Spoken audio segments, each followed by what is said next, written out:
Talk a little bit more about this. Julia Manchester, national political reporter for The Hill. Good morning, Julia. Good to be with you as always.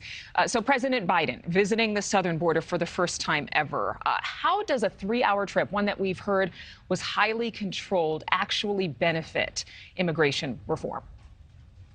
Well, look, I think the president's team would argue that it draws attention to the issue whenever the president of the United States visits a certain area or talks about a certain topic. It, of course, stirs up a national conversation. You and I, Adrienne, are talking about it. And, of course, it's a part of the broader national discussion. However, his critics would say 3 hours simply isn't enough. In fact, Texas Governor Greg Abbott greeted him on the tarmac in El Paso, Texas, with a letter that essentially said that he was $20 million too late to visit the border. So there's certainly arguments to be made on both sides, but definitely a very contentious issue because this has been a bit of a thorn in the president and his administration's side for months now. And we're now seeing that the administration is certainly trying to confront it to a certain extent.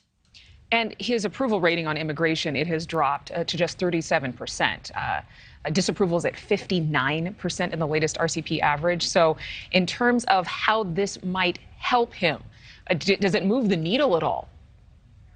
You know, it's hard to say. I think we'll definitely get more information from polling in coming days and coming weeks. But I do have to say, Adrienne, I think immigration could pose a big opportunity for the president here. I mean, look, it's something that Republicans have been pressing him on for, months now. And of course, there are moderate members of his party who have also pressed him on this issue and have urged the administration to take action. But if you were to take action on this issue of immigration, maybe take a more aggressive stance, I think that would absolutely be an opportunity for the president to really try to push back at some of that Republican criticism and alleviate some of that criticism. And of course, most importantly, fix the issue at the southern border. That being said, though, to do that, it would have to take most likely somewhat of an act of Congress. And we know that Congress right now is deadlocked. You have Democrats in the Senate, Republicans in the House. And we see that just after last week, obviously, House Republicans certainly are divided within themselves. So whatever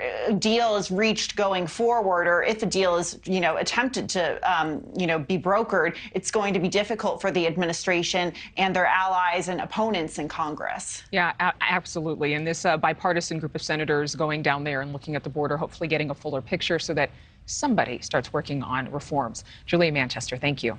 Thank you for watching. Go to newsnationnow.com to find News Nation on your television provider. And don't forget to click the red subscribe button below to get more of News Nation's fact-driven, unbiased coverage.